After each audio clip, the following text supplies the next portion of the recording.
Hey guys, welcome to another show of Hillside. Man, am I so glad you guys could join me here on Facebook Live, here on the internet. I'm trying to attempt to record a TV show and a radio show at the same time, so you'll have to bear with me as I switch between the two.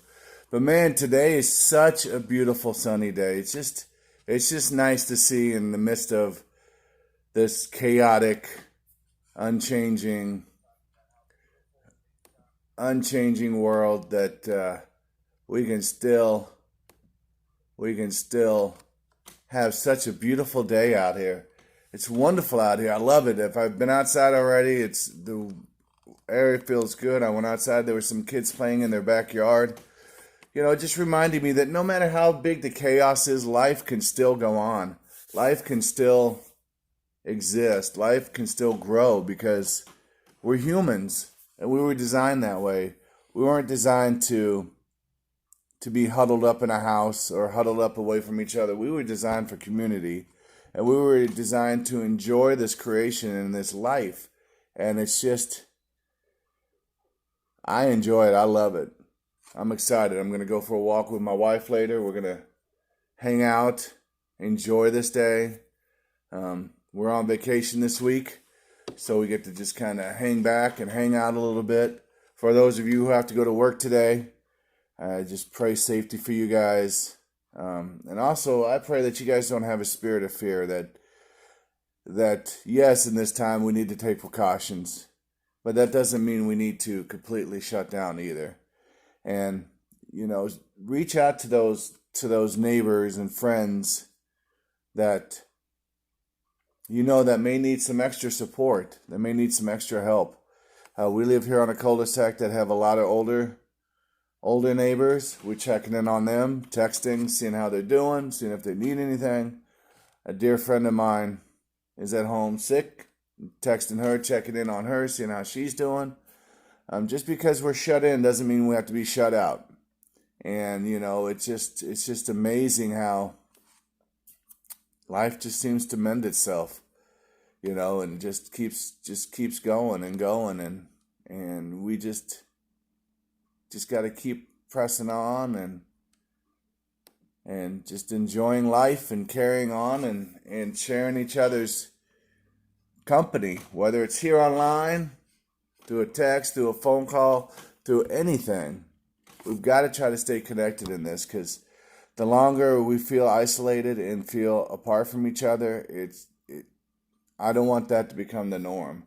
I don't want it to become this time where we draw ourselves apart from each other because we already have enough of that doing that in the world. Viruses, politics, violence, uncertainty. I just feel like in this time we can use this time to really get together however we can.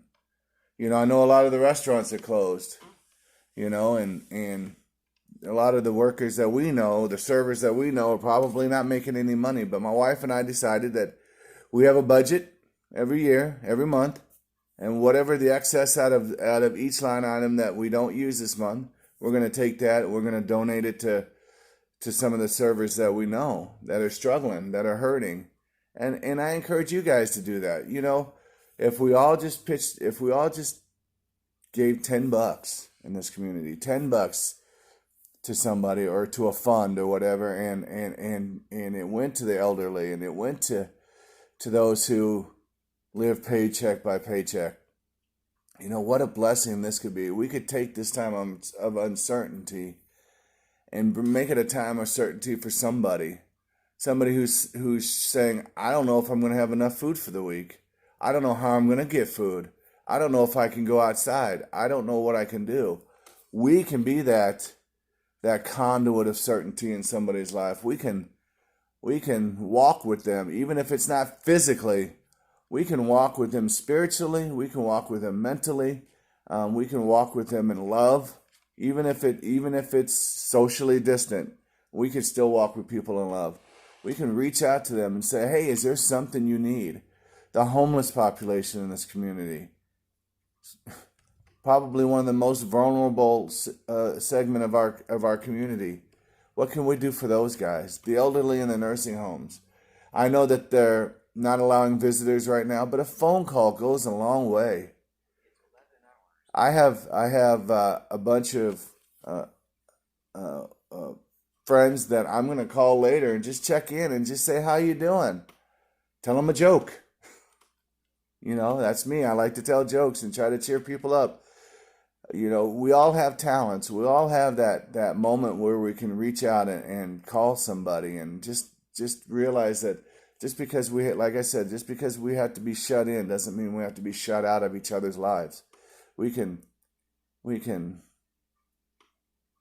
walk through this. And then one day when we look back on this and the restaurants are packed again and the churches are open again and and life is just going on and we've come out of this much stronger as a world, because I believe if we can do this and see what the end result really is out of this, is not to just survive a disease. Yes, not to just survive the virus.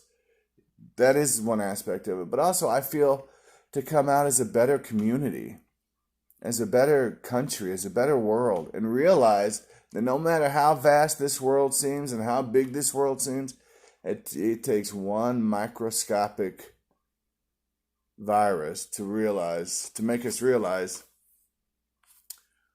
how connected we are. And that's been a big discussion with my wife and I through this whole time, is just how connected we are.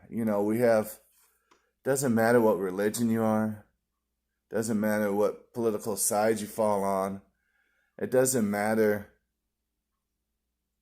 whatever issue is out there, whatever divides us, whatever we feel is important enough to divide us, really, we are really all connected. And it takes a moment like this. And it's sad because sometimes it seems like it takes a moment like this to make us realize how connected we are. Just because we have neighbors and we live in separate houses here, we're all connected. We're all vulnerable. We're all susceptible. But we can all be victorious as well. Just walk that out today and for the rest of the time that this uncertainty is going on.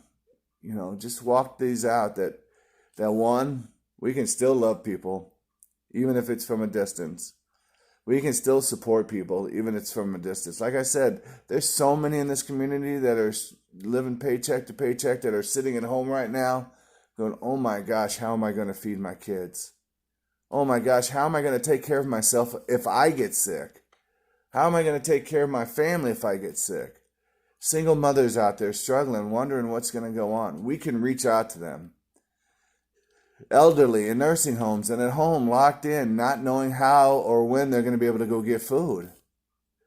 We went to a grocery store Friday night, and we just saw this sweet, sweet, sweet elderly couple. And they just looked so scared, like they were just huddled together around the cart. They were afraid to go out, but they knew they had to survive. They had to. And I just don't know what that kind of fear feels like. But I'm sure a lot of people do. And I'm sure a lot of people who are feeling that right now. And so I know everybody's telling us to stay away from each other. 6 feet. Don't go out. Don't go hang out in crowds. And I support all that. But we can also find creative ways to encourage people, to help people.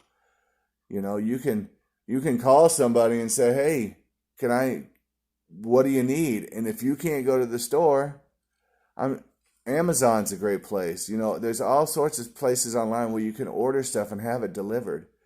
And it may not be the name brand stuff right now because people are stockpiling.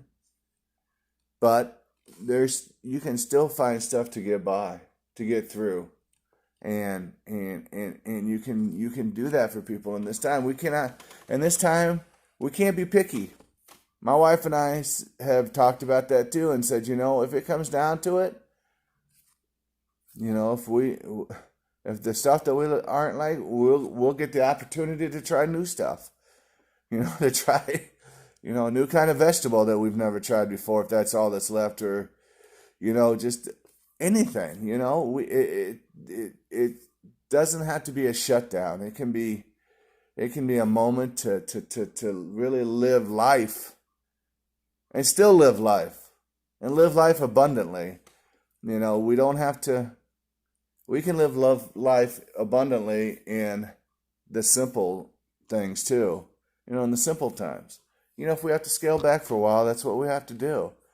I'm thinking of my grandsons, worry about how they're doing. I'm constant contact with mom and seeing how they're doing, and they're doing great. But you worry about your family. You worry about stuff like that. But you just got to pray that, and just keep hoping and that everything's going to be just fine, and still live life. Still live it. Still live life. Don't let this shut you down from life and from each other.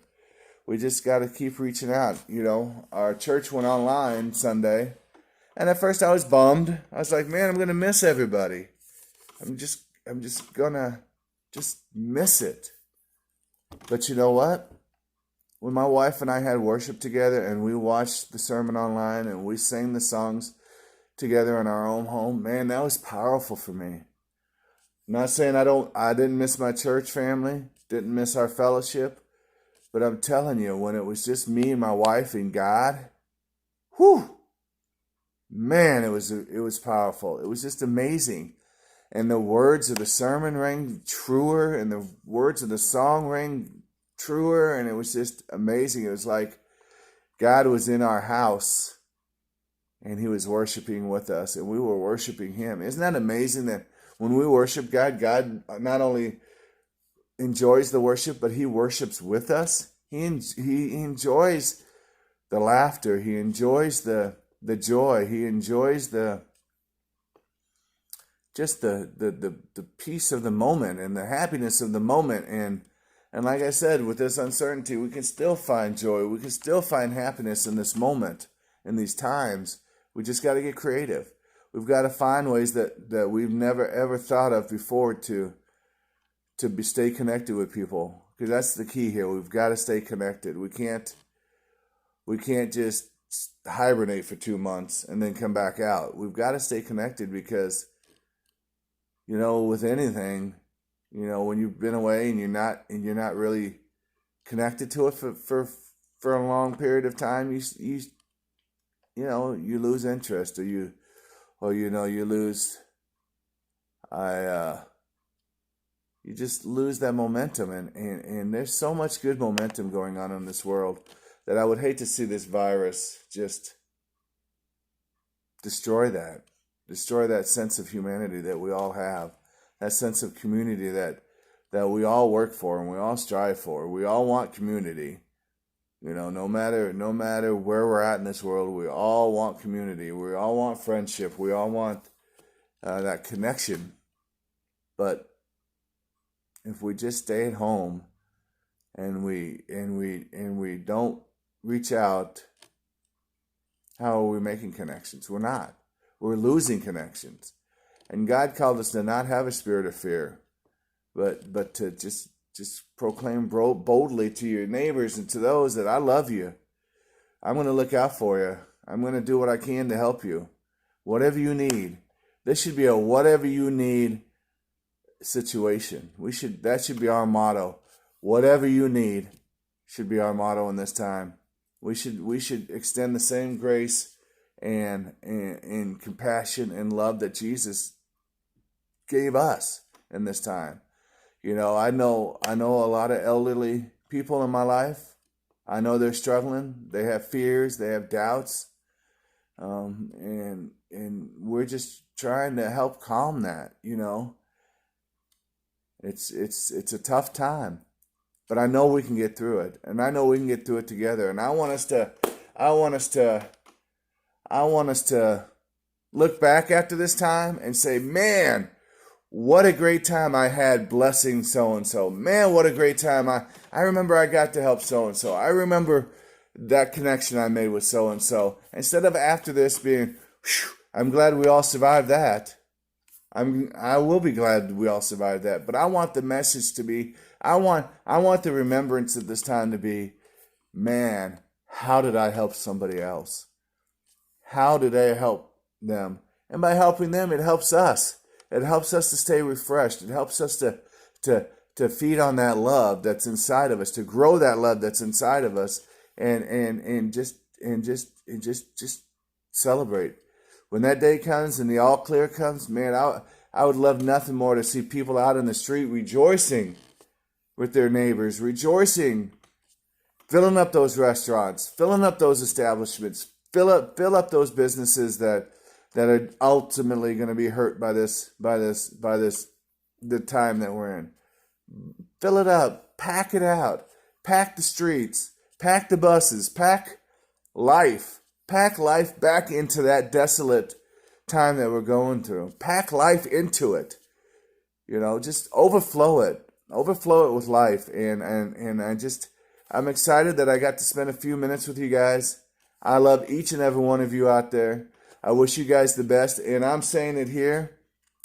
If you guys need anything, if you need a food run, if you need a phone call, if you need a joke, if you need anything and you can't get to it,